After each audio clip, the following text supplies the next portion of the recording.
Welcome to All Right in Sin City, a podcast about writers and writing in the Windsor-Detroit region. Your podcasters today are Irene Moore Davis, author, educator, and local historian. Kim Conklin, Windsor-based writer and filmmaker.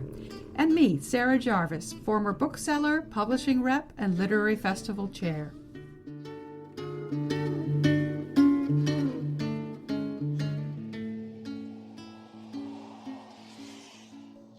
Jeff Kass is a 23-year teaching veteran of Pioneer High School. His book, Teach Your Pizza Guy, chronicles Kass's experience working as a full-time English teacher, a part-time teen literary arts director, and a part-time pizza delivery driver during the 2016-2017 school year. The book travels back and forth between Kass's experience in the classroom and the pizza place. His poetry addresses some of the challenges and crazy events that happen in school and service industry jobs, aging, and his relationships with his colleagues at both jobs and his students. The book, published by Wayne State University Press, has been selected by the Library of Michigan as one of the 20 Michigan notable books for 2020. Welcome to All Right in Sin City, Jeff. Thank you so much for having me. Great. So it seems in your book that pizza is kind of a common ground of contemporary North America. The pizza delivery guy gets an intimate look at the private lives of all kinds of people from all walks of life. Do you want to talk a little bit about that? Well, that's definitely true, right? And I would say that the particular pizza shop where I worked in Ann Arbor was right across the street from West Quad at University of Michigan. So we probably served as much pizzas as anybody in the world. You know, like we would get so many from students, but of course I would also get just people in the community, whether that was like really, really wealthy people who live in some very nice houses, or just kind of people who like work at the 7-Eleven and are tired of the slices there and want a pie delivered to them. So it was definitely a interesting cross section of the city, and to you know, serving pizza to students who I wrote recommendation letters for to go to U of M was an interesting experience, you know, or to parents that I have seen on the sidelines of sporting events that my kids play, you know, field hockey or baseball, and then all of a sudden I'm showing up at their door with pizza, was really kind of awkward, you know, and humiliating at times. So it was definitely, I mean, everybody loves pizza, like you said. So, you know, especially if they're ordering it. So that part is good. You know, like one of the things that you do as a pizza delivery person is you're bringing people pleasure. You're bringing them joy. You're making them happy, right? So that part is all good, but it is definitely disconcerting for some of them to see, oh, that's my son's teacher delivering the pepperoni, you know? So you've said that you didn't go into the job planning to write a book, but it became a survival strategy for you. Do you want to tell us how that developed for you? Well, it was a very difficult year, right? So being a high school teacher is difficult enough, right? You know, you got 150 students a day, and kids want to be on their phones, and they don't want to pay attention, and all the things that they're going through. I definitely think it's harder to be a high school student now than it was for me 30 years ago. You know, they just have so much going on, whether it's social media or mental health challenges or all the pressure to get into a college is much more difficult than it used to be. So it's tough. Dealing with them all day long is exhausting, right? I mean, they're great kids. I have great kids in my classes, but it's still, you know, you just trying to do the best you can to help them understand the power of language and reading and writing and to challenge your imagination. You know, you have to be on your toes all day long, right? There is no day that you can just mail it in, right? So I would get to school, you know, my first class at 8:45 and teach all the way to 3:30, and then come home, and a couple nights a week I'd be, you know, maybe take care of whatever work I could take care of as far as grading papers or take a quick nap or something, and then be on shift at Cottage Inn at 6. And that shift would last until 4 or 5 a.m., depending on how many dishes there were to wash. And then it's, you know, come back home, sleep for an hour or two, and then get back to school. So that was very difficult.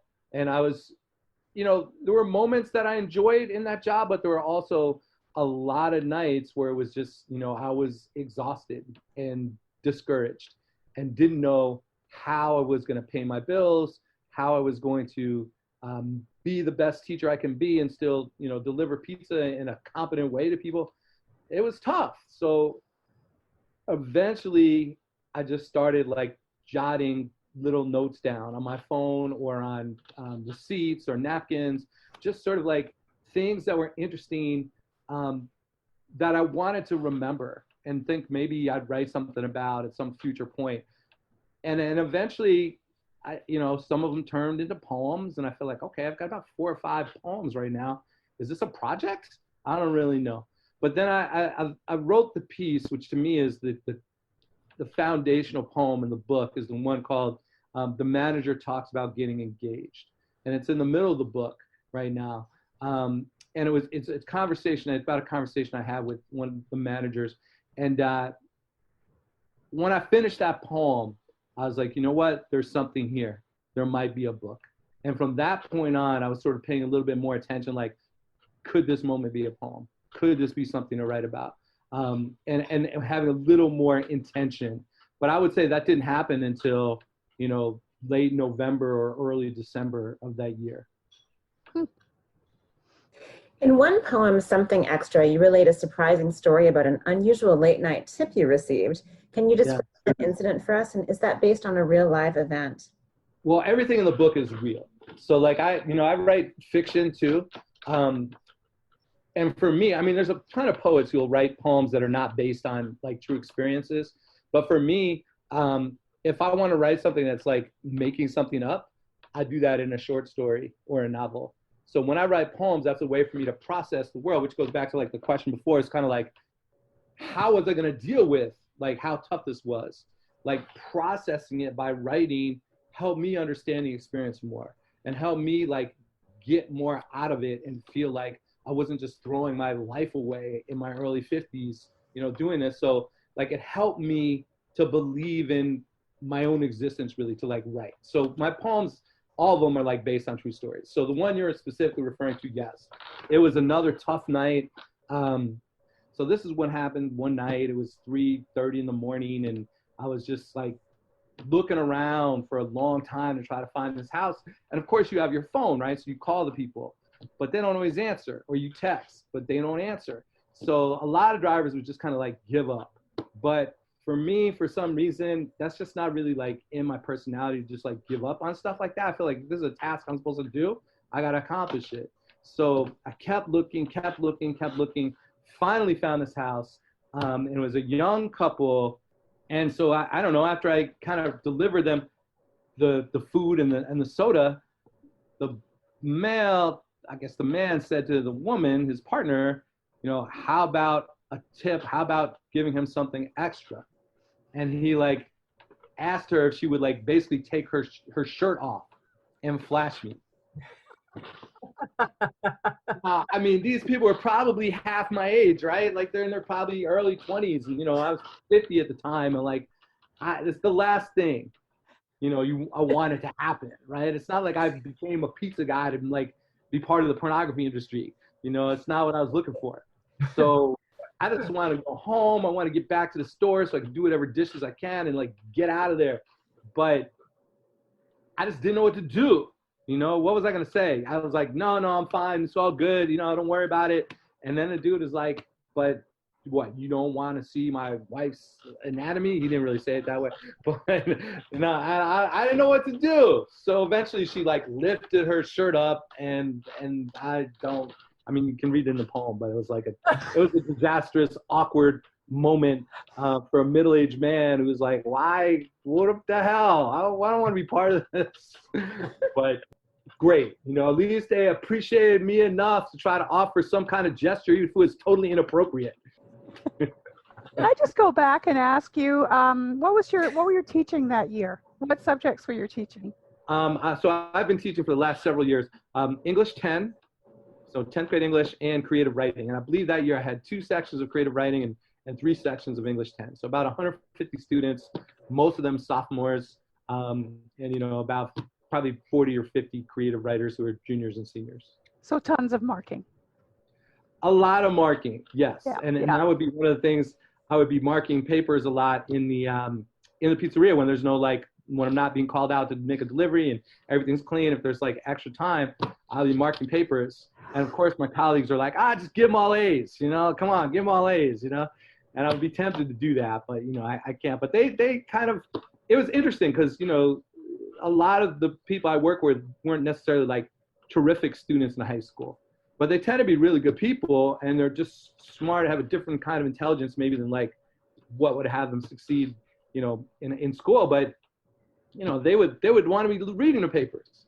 Let me see, can I see what the kids wrote? And that was kind of interesting for them, I think, and interesting for me. So we would do that, and then they realized I was writing poems about the experience too, and I would share some of those with them, and they thought that was great, and they're like, oh yeah, put me in the book, kind of thing. So yeah, it's a lot of grading.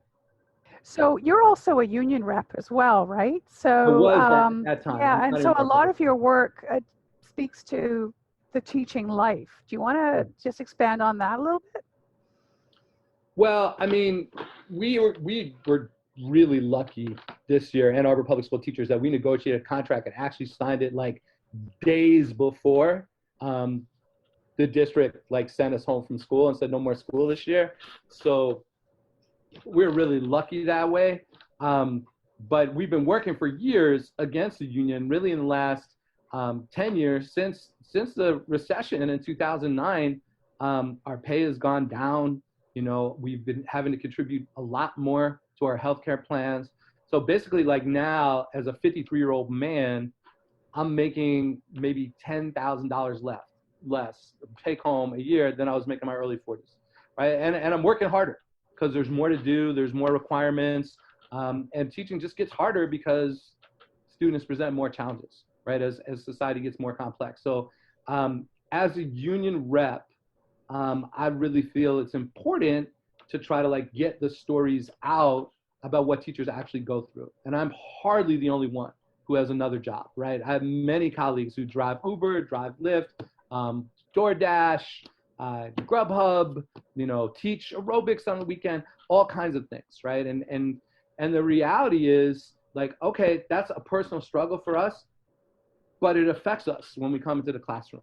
Because if I'm coming in the classroom on 2 hours of sleep, I don't care how hard I try, I am not going to be as effective if I'm coming in with 8 hours of sleep.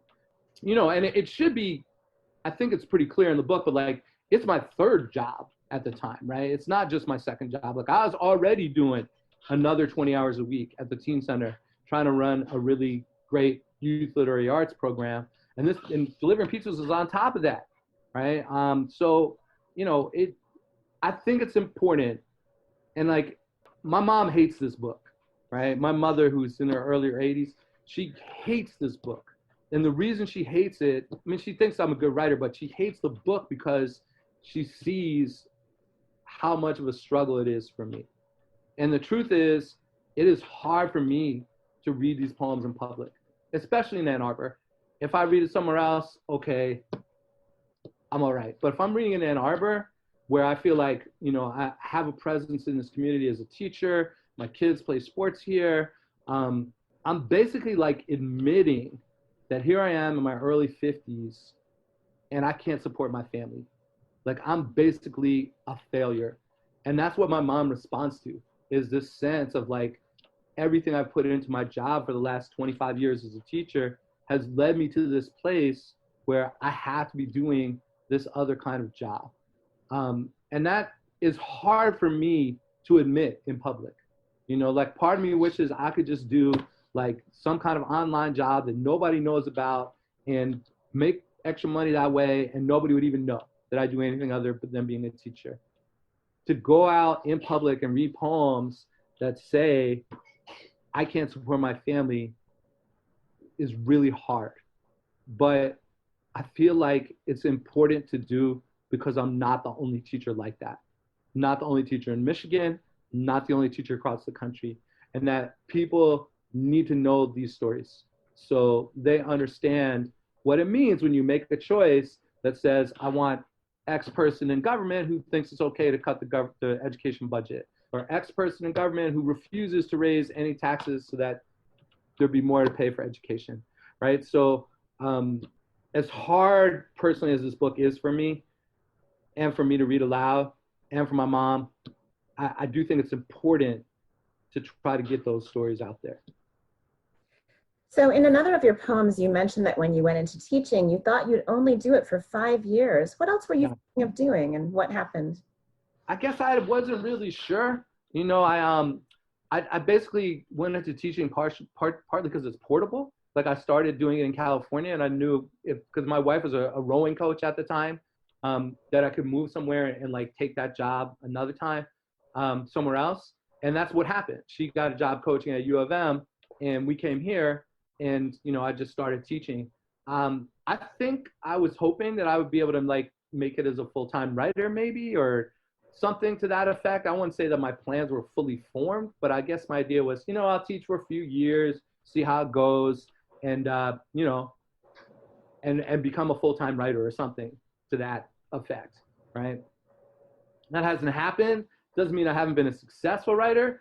In a lot of ways, for many, many years, especially with my work at the Teen Center, I was able to like merge a lot of those two identities in a lot of ways, right? And be able to get my work out there for people to read. I haven't necessarily been able to make enough money to make it be my own thing, obviously, the only thing that I do, but I've definitely grown a lot as a writer over the quarter century of teaching that I've done. What do your students think of your book? I don't know how many of them have read it. I think the ones that come to the readings, they seem to really like it, or at least they say they do, but that might be just because they get extra credit for going to the readings, but they want to be on my good side or something. But I think one of the things that has helped me as a teacher is to be a practicing writer. Like when my students are writing a poem in class, I might be writing a poem in class. And when they're sharing a draft, I'm sharing a draft. And I model, I think, what it's like to try to live as a writer and to care about writing.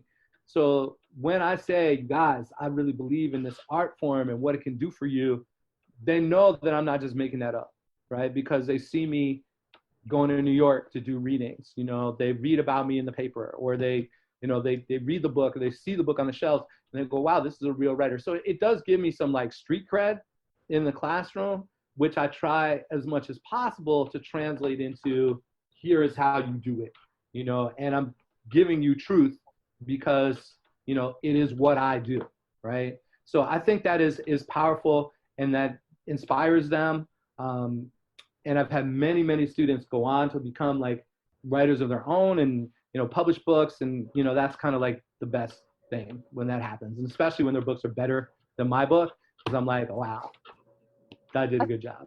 That's fantastic. Do you still working with the Teen Center, or that's past?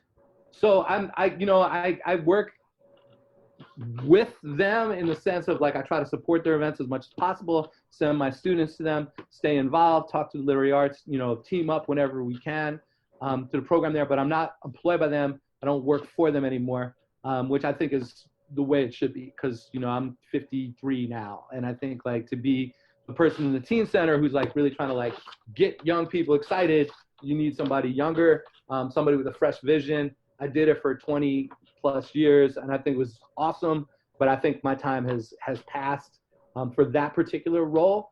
I like being available if they need me to help out in any way, but I'm not doing that full time anymore.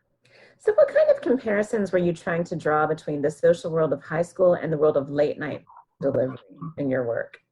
That's an interesting question. So on one level, delivering pizza is like super satisfying because, like I said earlier, people want pizza, so you show up at the door and they're like happy to see you, right? A lot of times my students don't necessarily want what I'm trying to deliver to them, right? It's not the same thing. They didn't order it. They didn't say, I want, pepperoni on half, sausage and mushrooms on the other, extra cheese. That's not what happened when they walked into English class. I'm like, did you guys read chapter 7 of Lord of the Flies, right? So I think from that standpoint, it's great because when you're delivering pizzas, you do get that kind of like sense of satisfying people. Teaching, that's a much more long-term project, right? So at the end of the school year, students say, wow, I really learned a lot, or you see the final product that they came up with in their creative writing portfolio or in their last essay that they wrote in the springtime. And you can see the growth, right? But it doesn't happen like time after time each night. So that makes teaching like a lot harder to stay motivated sometimes when it feels like the students aren't engaging or they're not super excited about what you're doing or what you're talking about. At the same time, I understand that me giving someone a pizza is great, that they're happy for the 15 minutes that they eat it, but me giving someone the skills to be a reader, a writer, and a thinker is like much more deeply important, right? So in terms of why I do it, the teaching one is harder to get immediate gratification from me, but there's more long-term career satisfaction. And then in terms of like respect, that's kind of interesting too, because as a teacher, I get disrespected a lot by teenagers on one level, but that's usually because they're upset about something, right? Like there's something going on either in my class that they're not happy with, or more likely just in their life that's difficult, that they're struggling with, and that's coming out in a disrespectful way. So a lot of times as a teacher, you're dealing with like personal disrespect, but not institutional disrespect, right? Like if I talk to somebody in the community, I'm like, oh, I teach 10th grade English at Pioneer High School. They're like, oh, my son's gonna go there, you know?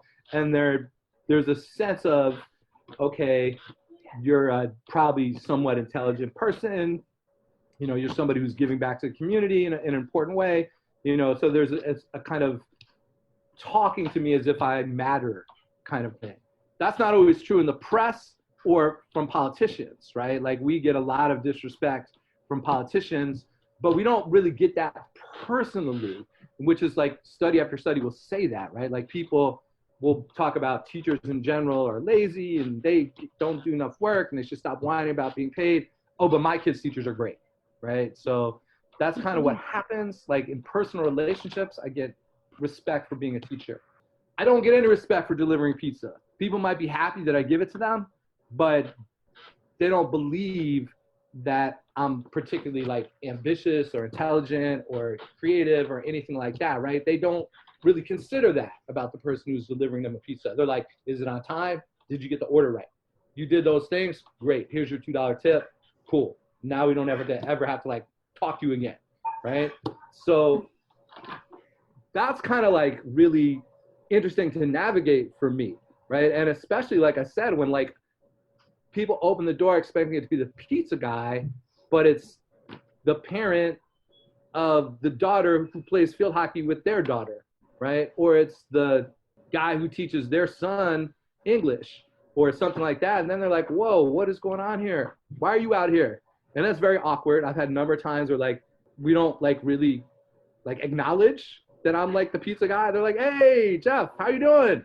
I'm good. How are you? All right. You get the order right? Yeah, sure. You want your receipt? Okay. See ya. You know, there's no like, what the hell are you doing out here delivering pizzas, right? You're 53 years old. But I will say this too. I've honed the skills as being a teacher for, you know, a quarter century, right? So I think I'm pretty good at it. You know, I don't know for sure, but I think that I kind of am. It took a long time to get to that point. I think I thought when I would just start delivering pizzas, okay, what does it take to deliver pizza? It's more complicated than you think, right? Like there's a lot, like navigating the city, like the routes to get to somewhere quickly, making sure you have all the orders right.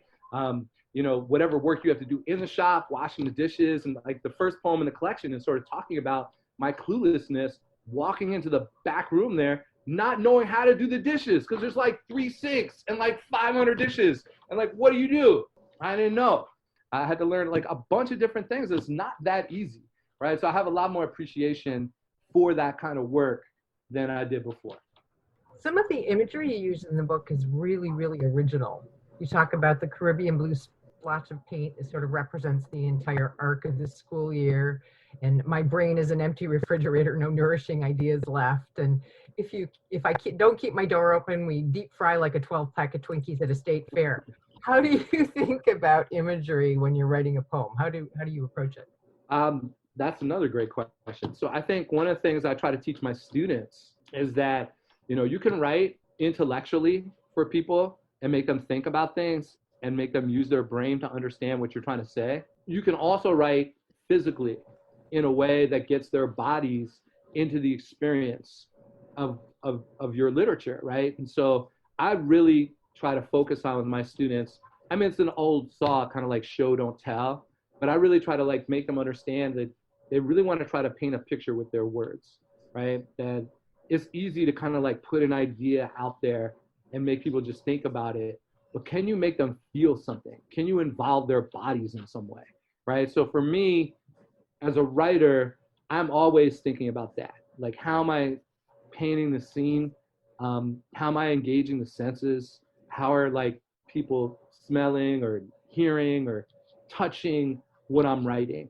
So a lot of times I will come out in just like concrete details, like a description of something, but a lot of other times it will come out in like the figurative language, like you're talking about, like we deep fry like a 12 pack of Twinkies or whatever I said, right? And I don't know like how I necessarily like come up with a specific image other than just like knowing that I want one and keep trying and trying until I feel like this is like the right image for the mood, for the tone, for the rhythm of the language, that it's going to work in that moment. We'd love to invite you to read some of your work. What have you brought for us to share with our audience? Well, I got the whole book here, so do you have any requests or do you want me to just choose? You choose, yeah, your favorites. Okay. All right, well, let me start with this one. This poem is actually, it ended up combining two other poems and becoming like a whole new poem. And sort of very late in the process, like well after the manuscript had been accepted and we were doing the editing and all that. It's just kind of like, there were two poems that the editor is like, nah, I don't really think, and I'm talking about Andy Martin, by the way, from Wayne State Press, who's absolutely fabulous. Like, what are you trying to do, right? So I ended up taking these two poems and kind of combining them. I'll just tell this story briefly. Before I taught in Michigan, I taught in California. And I taught at a school with 4,400 students in it.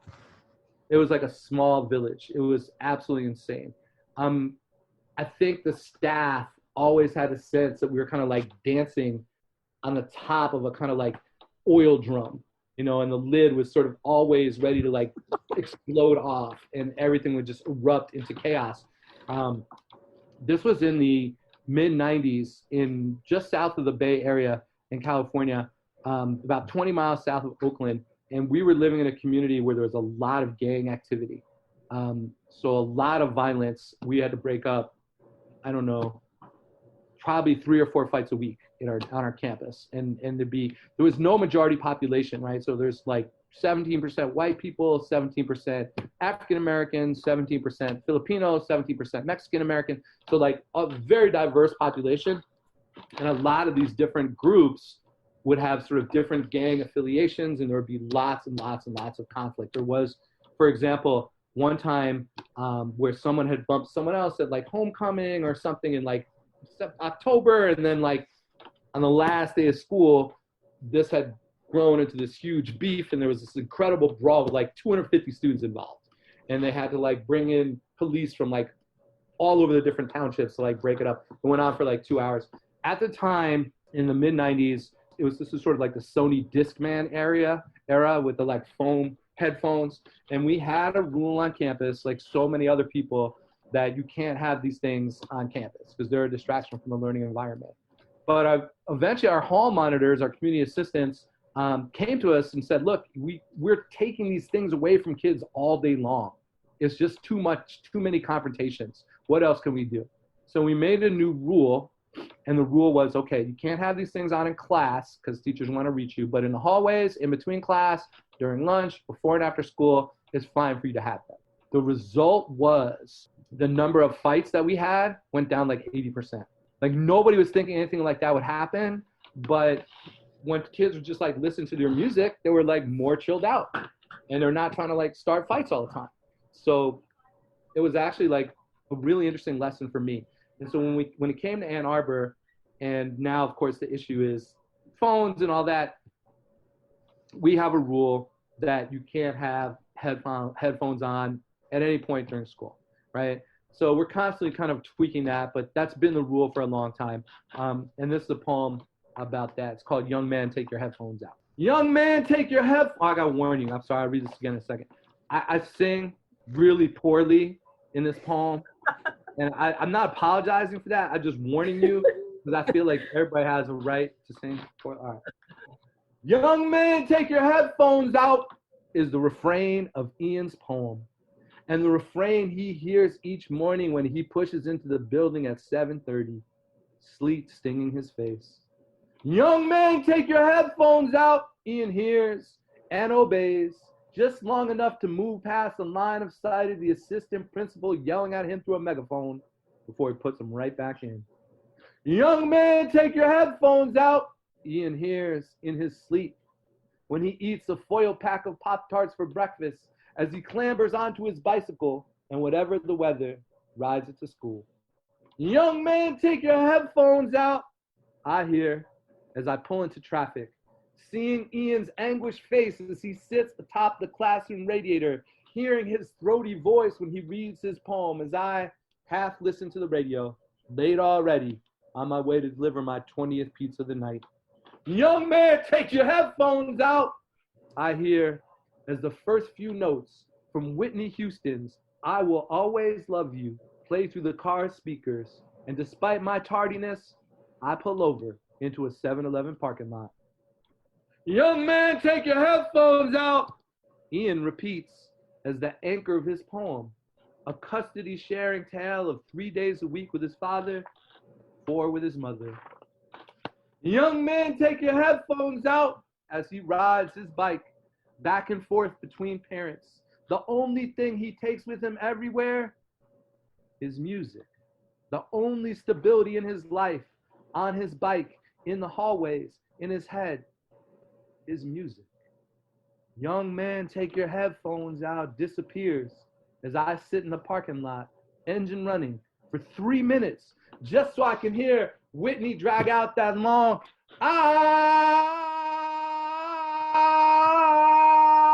about 5/6 of the way through that song, and how just that single stretched out vowel, that one sparkling sound, will buoy me through the rest of this shift, maybe the rest of the week, the school year, who knows, maybe even my whole damn career. I think that's one of the poems, like a lot of the poems in the book, like the teaching world and the pizza world are kind of separate, and that's one that kind of merges them both, you know. And I was sort of thinking about how come, if music is important enough to like support me through this like double shift workday, why are we like denying our students the ability to listen to it during the day when it might be important to them too, you know? So that's kind of like where that whole poem came from. Yeah. This is another one that kind of merges both of these worlds. This was just like a moment where, and I think during this kind of like social distancing time that we're in now, you know, and it's hard, and a lot of people don't get out of the house at all, right? And maybe like their only contact with another human being face to face, even if it's like 6 feet, 10 feet away, and they just drop something on your porch, is somebody who's delivering food, right? And I wrote this poem obviously like well before that, but it's kind of like resonating with me now because of that idea of, you know, like sometimes that food delivery person is like your contact with humanity. So this is a poem called Garbage Day. Not the kind where you haul the bin to the curb, just a trashity trash, negative $76 in my bank account, 3-hour morning, stuffed with hectoring juniors to abandon their phones at the front of the room, sequester calculators beneath their desks, and refrain from thinking about sex during the multi-million-dollar mind murkifying mud mess otherwise known as the ACT. Then a lunchtime sophomore giving a half-ass misclass makeup speech about video game theme music that fails to include a single actual example of video game theme music, followed by yet another staff meeting devoted to genuflecting toward the two-headed deity of district-wide common assessment and uploading data, and my shift hasn't started well either. After blowing out a tire on the highway and then blowing $200 for 2 new ones, my car, in lieu of purring gratitude, offers instead a whining growl, as if it devoured a sour ball-bearing sandwich, and I'm in free-fall denial that this dying porpoise whale pretends any further outlays for repairs, and my first 3 runs are nothing worth celebrating. A $2 tip, $1.66, a stiff. And when I pull up to the high-rent high-rise, I am surprised at the enthusiasm of the customer when I call and say, "Hi, this is Jeff from Cottage Inn. How you doing?" "I'm fantastic," he says. "Really, really terrific." And every octave in his voice sings he means it. And he promises to be down in the lobby in less than a minute. So I scuttle from my car to meet him, and he's wearing an off-white t-shirt featuring a blood-red illustration of the Rosetta Stone or some other ancient document hand-carved in cuneiform. And he smiles like a construction zone floodlight and tips $4.19 on a $15.81 bill and says, "I just got a job." Theoretically, I understand that's good news, but in practice, with 3 of them and a still negative account balance, it's difficult to muster much positive affirmation. Nonetheless, I fake it and ask for more particulars. We establish amidst the rush of bubbly gushes, he'll be a tour guide at the Science Museum. And sure, that sounds awesome. And then he adds, "You're the first person I told this to." What, I wonder, is the electric current of such an assertion? Did the man startle himself, blurting his good fortune to a stranger? Are we both embarrassed that I, dude pulling $5.25 an hour plus tips, am the person he chose to favor with his bliss? Perhaps to cover the awkwardness of his vulnerability, or maybe just to demonstrate my own tomfoolery, I reach for my most pretentious vocabulary. "Well, I am honored to be the recipient of such glad tidings." He looks at me like maybe he made a mistake trusting me with his joy. He didn't. For suddenly, I am joyful too. I am not just the conveyor of pies and breadsticks. I am the sounding board for somebody's moment. I am the human ear that heard a human mouth cascade with lights. Take that, future drone who will one day drop pies from the sky. Thank you so much. That was awesome. Well, it's been a pleasure talking with y'all. It's a pleasure, our pleasure, to meet you on the suit. Hope to see you in person sometime soon. Yeah, hopefully soon we'll get back out there and start reading poems to the public. But thank you so much for having me, and have a great night. Thanks, Thank and you. Thanks for joining us. Look for more episodes of All Right in Sin City wherever you listen to podcasts, or check out our website, allrightinsincity.com. For information and announcements of new podcasts, sign up to our email list or follow us on Facebook and Twitter.